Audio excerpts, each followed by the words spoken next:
Obras completas de Sigmund Freud. Parte 158. Dostoyevski y el parricidio. 1927. En la rica personalidad de Dostoyevski podemos distinguir 4 facetas: el poeta, el neurótico, el moralista y el pecador. ¿Cómo orientarnos en esta intrincada complicación? Por lo que al poeta se refiere, no hay lugar a dudas.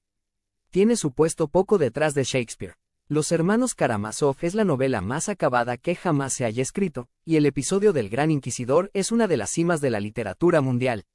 Por desgracia, el análisis tiene que rendir las armas ante el problema del poeta. El aspecto más accesible de Dostoyevski es el de moralista. Cuando se le quiere ensalzar como hombre moral, alegando que solo quien ha atravesado los estratos más profundos del pecado puede alcanzar el culmen de la moralidad, se olvida algo muy importante. Moral es quien reacciona ya contra la tentación percibida en su fuero interno y no cede a ella. Aquel que, alternativamente, peca y se plantea luego, movido por el remordimiento, elevadas exigencias morales, se expone al reproche de facilitarse demasiado las cosas. Ha eludido el mandato esencial de la moralidad, la renuncia, pues la observación de una conducta moral es un interés práctico de la humanidad. Nos recuerda a los bárbaros de la emigración de los pueblos, que mataban y hacían luego penitencia en una técnica destinada a hacer posible el homicidio. Iván el Terrible no obraba de otro modo, y esta forma de conciliar la conducta personal con la moralidad es, incluso, un rasgo característico del alma rusa. Tampoco el resultado final de la lucha moral de Dostoyevski es nada loable. Después de luchar desesperadamente por conciliar las aspiraciones instintivas del individuo con las exigencias de la comunidad humana, acaba sometiéndose a la autoridad seglar y a la eclesiástica, venerando al zar y al dios de los cristianos y propugnando un estrecho nacionalismo ruso, actitud a la que otros espíritus más deleznables han llegado con mucho menos esfuerzo. Este es el punto débil de la magna personalidad de Dostoyevski. No quiso ser un maestro y un libertador de la humanidad y se situó al lado de sus carceleros. El porvenir cultural de la humanidad tendrá muy poco que agradecerle. ¿No sería acaso difícil demostrar que su neurosis le condenaba a tal fracaso?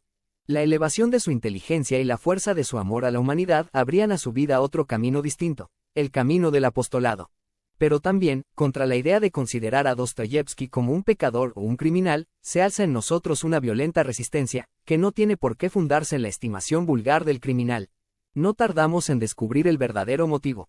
El criminal integra 2 rasgos esenciales: un egotismo ilimitado y una intensa tendencia destructora, siendo común a ambos y premisa de sus manifestaciones el desamor, la falta de valoración afectiva de los objetos humanos. Dostoyevski entraña, por el contrario, una gran necesidad de amor que se evidencia en manifestaciones de suprema bondad y le permite amar y auxiliar, incluso en ocasiones en las que era innegable su derecho al odio y a la venganza. Por ejemplo, en sus relaciones con su primera mujer y con el amante de la misma.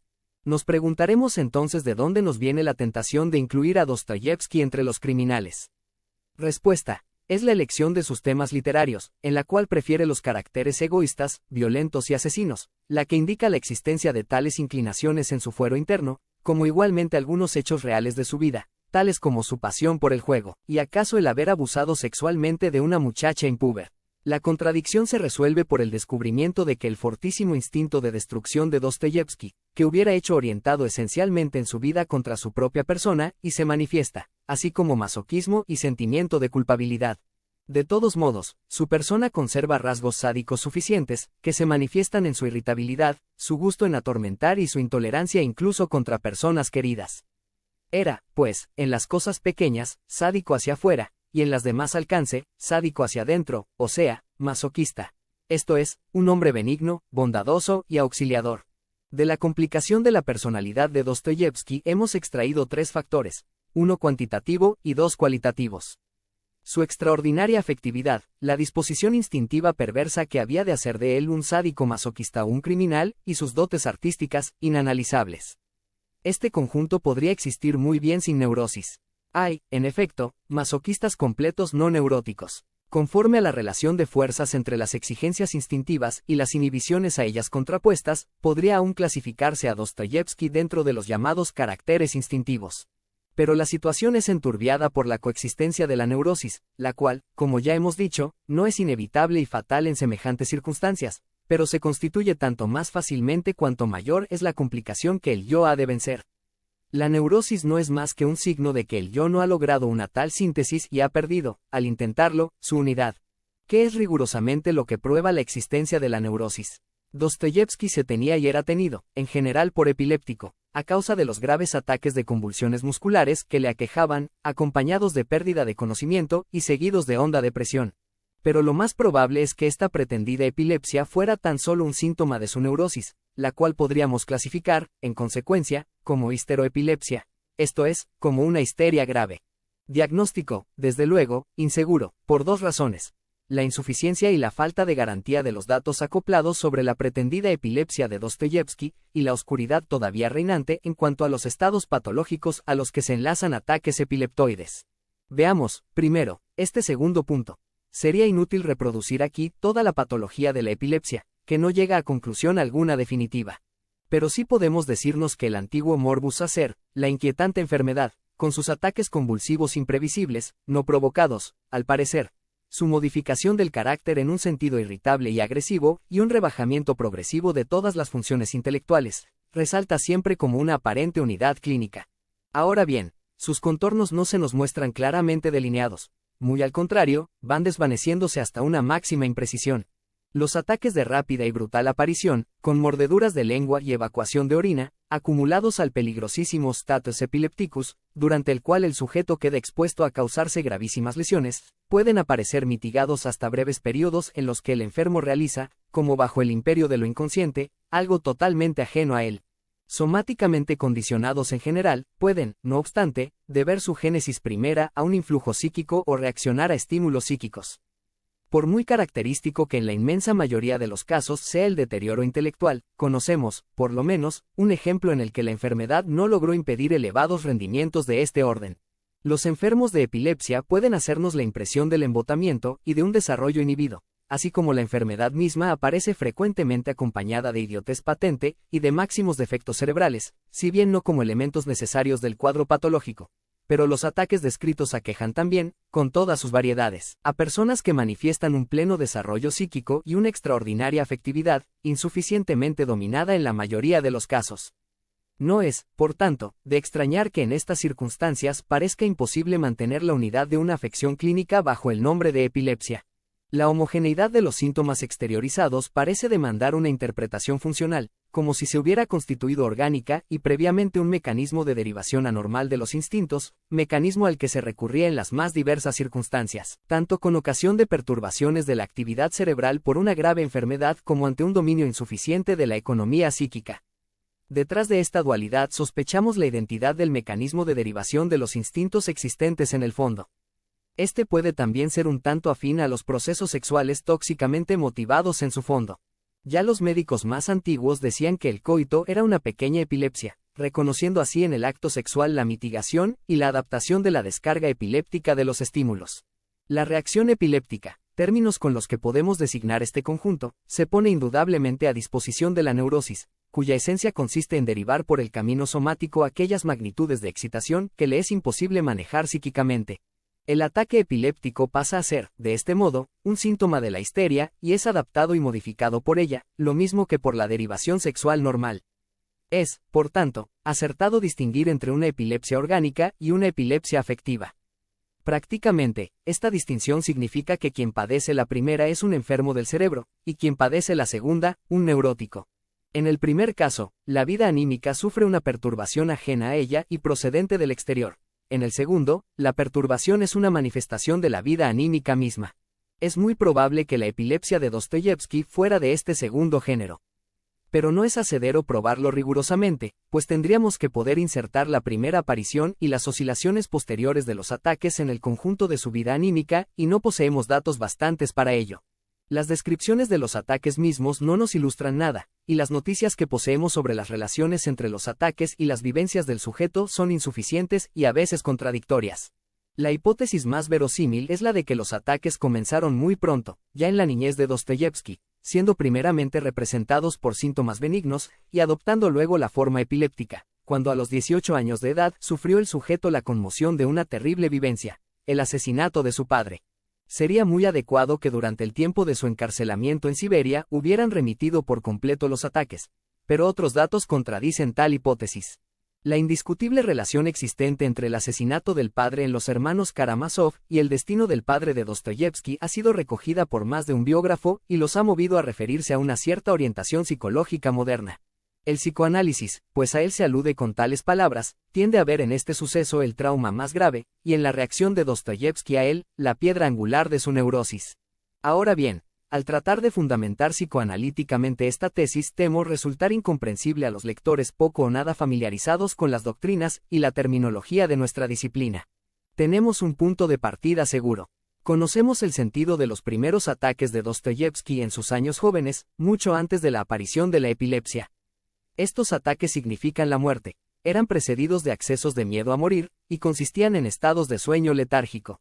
La enfermedad se apoderó de él inicialmente, siendo aún un niño, bajo la forma de una profunda melancolía repentina e inmotivada. Un sentimiento, según el mismo Dostoyevski, cuenta luego a su amigo Strakov como si fuera a morirse al instante, y, efectivamente, a tal sentimiento seguía un estado análogo a la verdadera muerte. Su hermano Andrés cuenta que ya en años infantiles Fedor solía dejar al lado de su cama, antes de acostarse, una nota en la que expresaba su temor de caer durante la noche en un estado letárgico análogo a la muerte, y rogaba que si así sucedía no le enterraran hasta pasados 5 días. Conocemos el sentido y la intención de tales ataques que fingen la muerte. Suponen una identificación con un muerto, con una persona que ha muerto realmente o que vive aún, pero a la que se desea la muerte. Este último caso es el más importante. El ataque tiene entonces el valor de un castigo. El sujeto ha deseado a otro la muerte, y ahora es él aquel otro y está muerto. En este punto sienta el psicoanálisis la afirmación de que tal otro es, regularmente, para el niño su propio padre. El ataque llamado histérico es, pues, un autocastigo por el deseo de muerte contra el padre odiado.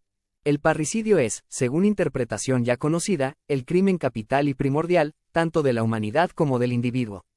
Desde luego, es la fuente principal del sentimiento de culpabilidad, aunque no sabemos si la única, pues las investigaciones no han podido determinar con seguridad el origen psíquico de la culpa y de la necesidad de rescatarla.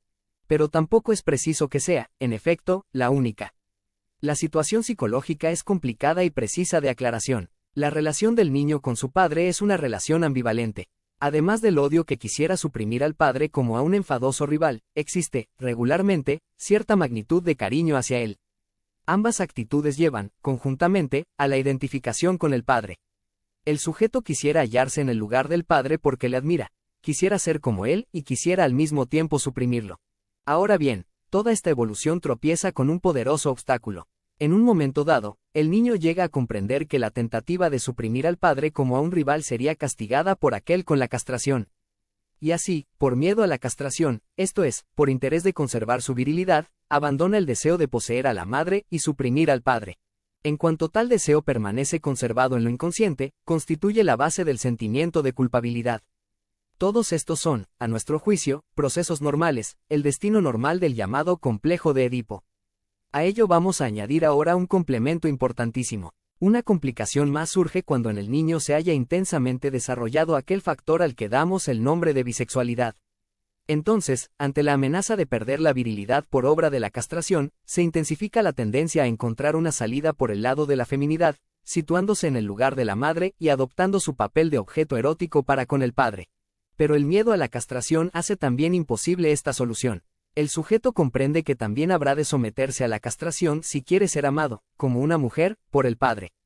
De este modo, ambos impulsos, el odio al padre y el enamoramiento del padre, sucumben a la represión. Una diferencia psicológica se diseña, sin embargo, en este punto, pues el odio al padre es abandonado a causa del miedo a un peligro exterior, en tanto que el enamoramiento es tratado como un peligro instintivo interior, que, de todos modos, se reduce, en el fondo, de nuevo al mismo peligro exterior. Lo que hace inadmisible el odio al padre es el miedo al mismo.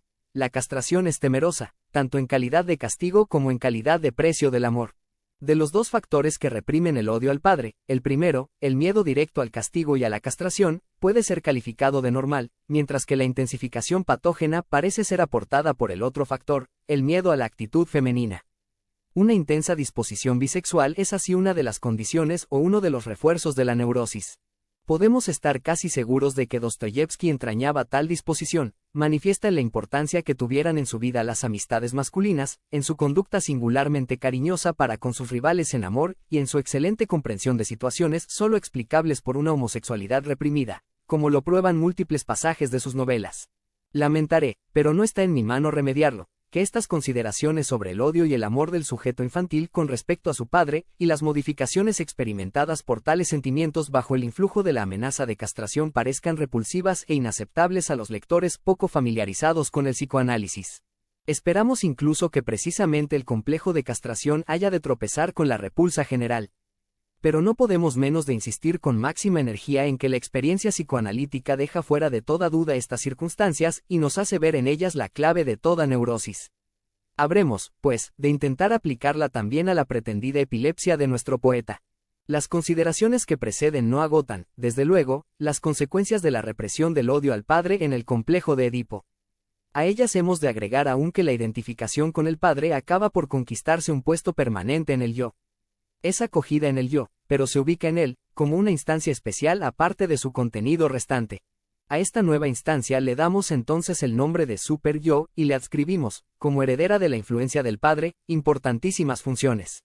Si el padre fue severo, violento y cruel, el super-yo toma de él estas condiciones, y en su relación con el yo se restablece aquella pasividad que precisamente había de ser reprimida.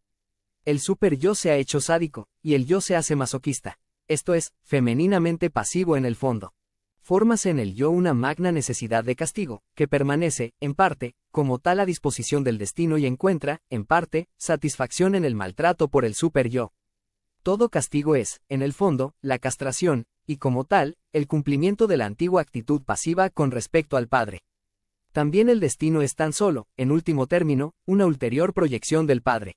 Los procesos normales de la formación de la conciencia han de ser análogos a los anormales antes descritos. No hemos conseguido aún fijar las fronteras entre unos y otros. Se observará que describimos máxima participación en el desenlace a los componentes pasivos, o sea, a la feminidad reprimida. Además, ha de ser muy importante, como factor accidental, el hecho de que el padre, ya siempre temido, sea también especialmente violento en la vida real. Así sucedió en el caso de Dostoyevski, y el hecho de su extraordinario sentimiento de culpabilidad, así como su conducta masoquista en la vida, podemos referirlo a un intenso componente femenino. Así, pues, la fórmula correspondiente a Dostoyevski será esta: un sujeto de disposición bisexual particularmente intensa, que puede defenderse con singular energía su dependencia de un padre especialmente duro. Este carácter de la bisexualidad lo añadimos a los componentes de su personalidad antes fijados. El síntoma temprano de los ataques de muerte se nos explica así como una identificación con el padre, tolerada por el super-yo con un fin punitivo. Has querido matar a tu padre para ocupar tú su lugar. Pues bien, ahora eres tú el padre, pero el padre muerto. Tal es el mecanismo corriente de los síntomas histéricos. Y, además, ahora el padre te mata a ti. Para el yo, el síntoma de la muerte es la satisfacción imaginativa del deseo masculino y al mismo tiempo una satisfacción masoquista. Para el super-yo es una satisfacción del impulso punitivo, o sea, una satisfacción sádica. Ambos, el yo y el super-yo, siguen desempeñando el papel del padre. En conjunto, la relación entre la persona y el objeto paterno se ha transformado, conservando su contenido, en una relación entre el yo y el super-yo, constituyendo una reposición de la misma obra en un nuevo escenario. Tales reacciones infantiles, emanadas del complejo de Edipo, pueden extinguirse cuando la realidad deja de aportarles alimento.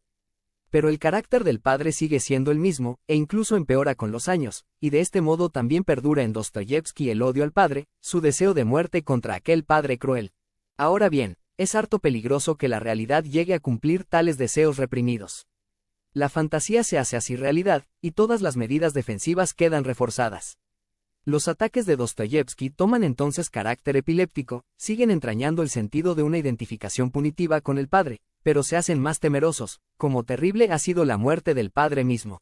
Lo que no podemos adivinar es en qué otro contenido, particularmente de orden sexual, hubo de agregarse a ellos. Hallamos algo en extremo singular.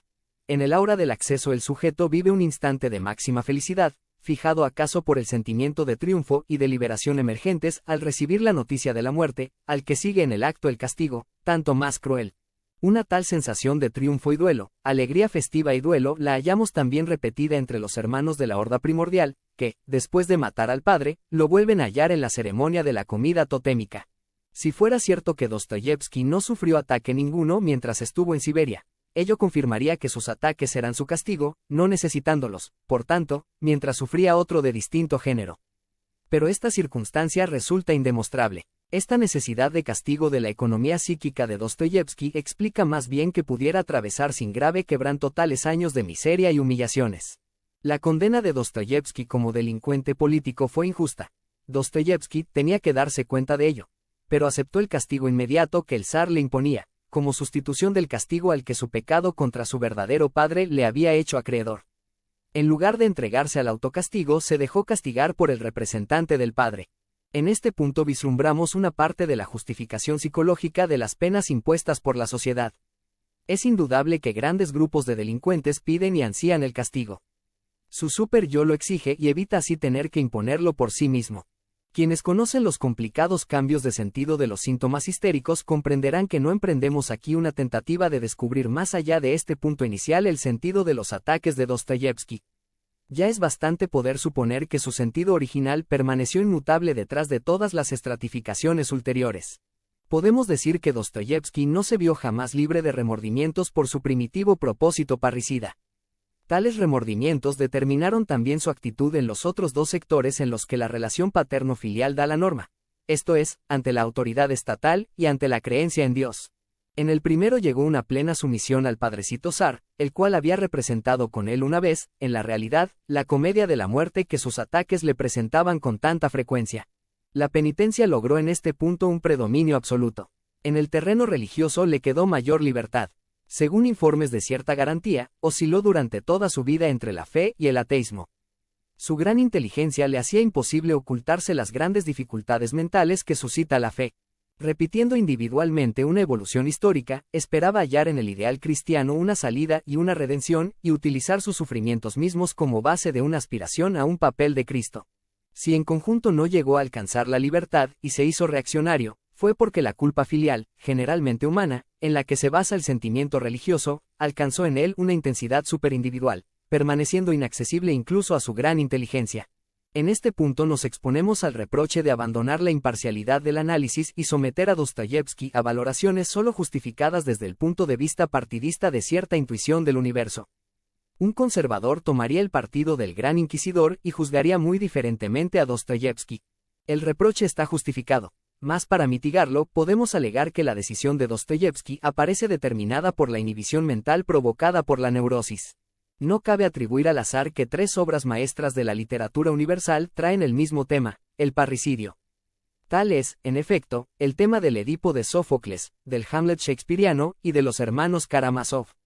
Y en los tres aparece también a plena luz el motivo del hecho, la rivalidad sexual por una mujer. La exposición más sincera, desde luego, la del drama inspirado en la leyenda griega. En él, el protagonista mismo ha cometido el hecho. Pero sin atenuantes ni veladuras es imposible la elaboración poética. La confesión desnuda del propósito de suprimir al padre, tal como tendemos a conseguirlo en el análisis, parece intolerable sin una previa preparación analítica.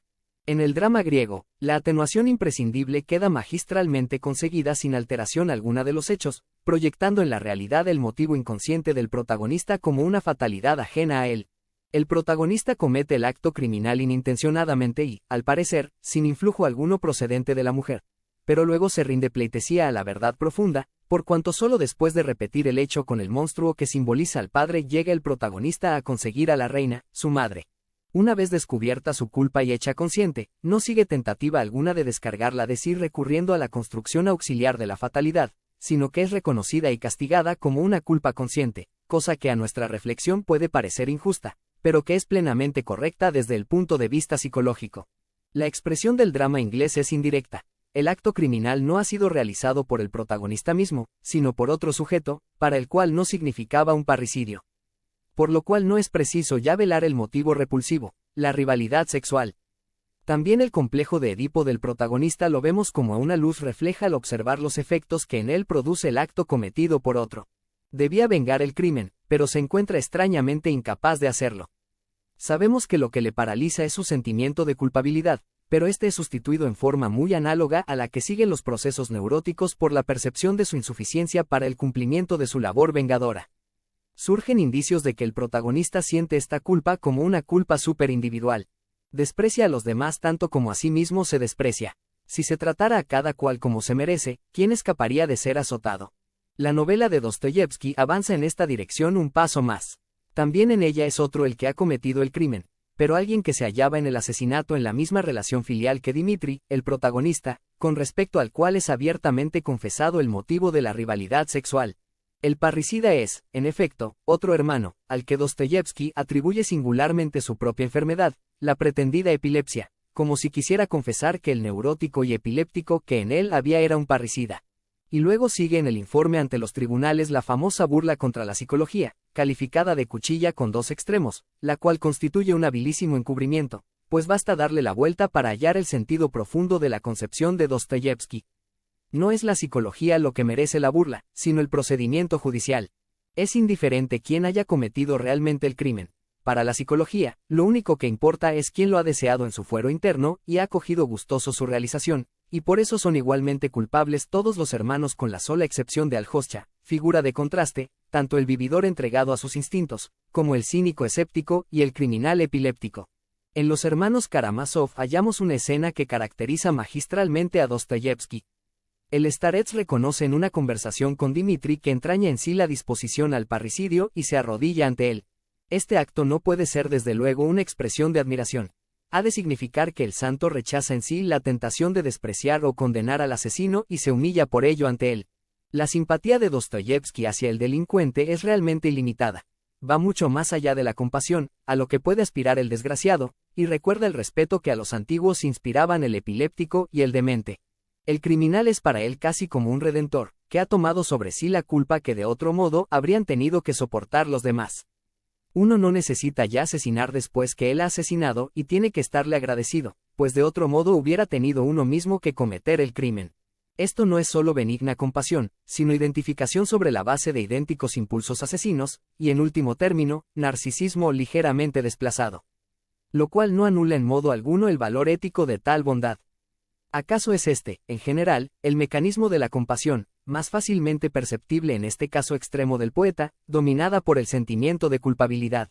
Es indudable que esta identificación simpática determinó decisivamente en Dostoyevski la elección de los temas literarios. Pero eligió primero la figura del delincuente vulgar por egotismo, y luego, las del delincuente político y religioso, antes de retornar, ya al fin de su vida, a la del delincuente primordial el parricida y utilizarla para legarnos su confesión poética. La publicación de sus obras póstumas y del diario de su mujer han arrojado viva luz sobre un episodio de su vida, sobre el tiempo en que Dostoyevski, hallándose en Alemania, vivió dominado por la pasión del juego. Fue este un evidente acceso de pasión patológica, que no pudo ser desviada y utilizada en otro sentido. No faltaron racionalizaciones de esta conducta, tan singular como indigna. El sentimiento de culpabilidad se creó, como no es raro en los neuróticos, una representación tangible en una carga de deudas, y Dostoyevski podía alegar que aspiraba a ganar en el juego lo necesario para retornar a Rusia sin ser encarcelado por sus acreedores. Pero ello no era más que un pretexto. Dostoyevski era lo bastante inteligente para reconocerlo y lo bastante honrado para confesarlo. Sabía que lo importante era el juego en sí, le jeu pour le jeu. Todos los detalles de su insensata conducta instintiva demuestran esto y todavía algo más. El juego le era también un medio de autocastigo. Había dado infinitas veces a su joven esposa su palabra de honor de no jugar más, y como él mismo confiesa, jamás cumplía tales promesas. Y cuando sus pérdidas hundían a ambos en la más negra miseria, Dostoyevski extraía de ello una segunda satisfacción patológica. Podía insultarse y humillarse ante su esposa e incitarla a despreciarle y a lamentar haberse casado con aquel pecador incorregible, y después de descargar así su conciencia, volvía a la mesa de juego. Su joven mujer se acostumbró a este ciclo, pues observó que aquello que únicamente podía en realidad salvarlos, la producción literaria, nunca marchaba mejor que después de haber perdido todo y haber empeñado todo su ajuar. Pero, como es natural, no llegó a comprender la relación dada. Cuando su sentimiento de culpabilidad quedaba satisfecho por el castigo que él mismo se había atraído, cesaba su incapacidad para el trabajo y se permitía dar unos cuantos pasos por el camino del éxito. Una novela de un autor moderno nos deja adivinar fácilmente cuál es el trazo de vida infantil, a largo tiempo soterrado, que se conquista una repetición en la obsesión del juego. Stefan Zweig, que por cierto ha dedicado también un estudio a Dostoyevski, nos ofrece en una novela corta, titulada 24 horas de la vida de una mujer, una pequeña obra maestra, que aparentemente se propone hacer observar cuán irresponsable es la mujer y a qué sorprendentes extralimitaciones puede ser impulsada por una represión inesperada. Pero si la sometemos a una interpretación analítica, y todo en ella invita a tal labor, hallamos en su fondo algo muy distinto. Presenta, en efecto, ya sin tendencia alguna exculpatoria, algo generalmente humano, más bien generalmente masculino. Característico de la naturaleza de la creación poética es que el autor, al ser interrogado por mí sobre la cuestión, pudiera asegurar de perfecta buena fe que la interpretación que yo le comunicaba era totalmente ajena a su conocimiento y a su intención, aunque su obra incluía ciertos detalles, que parecían expresamente calculados para indicar la pista de su sentido secreto. En esta novela de Zweig, una distinguida señora, ya entrada en años, relata al poeta un suceso por ella vivido 20 años atrás. Había perdido muy pronto a su esposo, y cuando sus 2 hijos se crearon un hogar y quedó ella sola y sin objeto ya en la vida, se había dedicado a viajar para distraer su ánimo ensombrecido. Y una noche, en el casino de Montecarlo, cautivaron su atención las manos de un jugador desgraciado, que delataban con emocionante sinceridad e intensidad las sensaciones de su dueño. Era este un apuesto joven. El poeta le atribuye, sin intención aparente, la edad del hijo mayor de la protagonista, que después de haber perdido todo su dinero abandona la sala de juego, presa de honda desesperación, y sale al parque, acaso para poner fin a su vida. Una simpatía inexplicable fuerza a nuestra heroína a seguirle para intentar salvarle. El joven la cree al principio una de tantas aventureras que por aquellos lugares pululan, e intenta rechazarla. Pero ella consigue permanecer a su lado, y una serie de circunstancias inesperadas la lleva a alojarse en el mismo hotel, y, por último, a compartir su lecho. Después de esta improvisada noche de amor, logra que el joven le jure solemnemente no volver a jugar, le facilita el dinero necesario para volver a su casa y le promete ir a despedirle a la estación. Pero luego despierta en ella una interna ternura hacia aquel joven, se propone sacrificarlo todo para conservar su amor, y decide partir con él. Azares contrarios la hacen perder el tren, y cuando luego, llevada por la nostalgia del bien perdido, entra en una sala de juego, encuentra de nuevo allí, con espanto, aquellas manos que despertaron su simpatía. El perjuro ha vuelto al juego. La protagonista le recuerda su juramento, pero él, poseído por la pasión del juego, la rechaza, y para librarse de su presencia acaba por arrojarle el dinero con el que ella había intentado redimirle. Nuestra heroína huye, profundamente avergonzada, y días después averigua que ni siquiera le ha sido dado preservar del suicidio a aquel desgraciado. Esta narración, brillantemente escrita y escrupulosamente motivada, posee por sí sola méritos suficientes para cautivar al lector. Pero el análisis nos muestra que su invención reposa sobre la base primera de una fantasía optativa de la época de la pubertad, fantasía que algunas personas recuerdan incluso como consciente. El contenido de esta fantasía es que la madre misma inicia al adolescente en la vida sexual para librarle de los temidos perjuicios del onanismo. El vicio de la masturbación aparece sustituido por la pasión del juego, así lo delata claramente la acentuación de la apasionada actividad de las manos. La pasión del juego es realmente un equivalente de la pretérita obsesión onanista. Lo irresistible de la tentación, los juramentos y promesas, jamás cumplidos, y el remordimiento de estarse matando aparecen inmutablemente conservados en la sustitución. La narración de Zweig es relatada ciertamente por la madre y no por el hijo. Al hijo tiene que halagarle el pensamiento de que si la madre supiera a qué peligros le expone el onanismo, le salvaría de él, iniciándole en la vida sexual. La equiparación inicial de la madre con una aventurera, en el ánimo del protagonista de la novela de Zweig, pertenece al contexto de la misma fantasía. Esta hace fácilmente alcanzable lo inasequible. Los escrúpulos de conciencia que acompañan a esta fantasía se reflejan en el fatal desenlace de la novela. Es también interesante observar cómo la fachada que el poeta da a su novela intenta encubrir su sentido analítico. Pues es muy discutible que la vida erótica de la mujer sea regida por impulsos repentinos y enigmáticos. El análisis descubre más bien una motivación suficiente de la singular conducta de la protagonista, apartada hasta entonces del amor. Fiel a la memoria de su marido, se ha acorazado contra toda exigencia erótica, pero y en ella acierta la fantasía del hijo no escapó, como madre, a una transferencia erótica inconsciente sobre la persona del hijo, y en este punto, no vigilado, puede apoderarse de ella el destino. Si la pasión del juego, con sus vanos intentos de deshabituación y las ocasiones que ofrece para el autocastigo, es una reproducción de la obsesión masturbadora, no puede ya extrañarnos que conquistara un lugar tan importante en la vida de Dostoyevsky. No conocemos ningún caso de neurosis grave en el que la satisfacción autoerótica de la temprana infancia y la pubertad no haya desempeñado su papel, y las relaciones entre los esfuerzos que el sujeto realiza para reprimirla y el miedo al padre son lo bastante conocidas para poder limitarnos a su simple mención.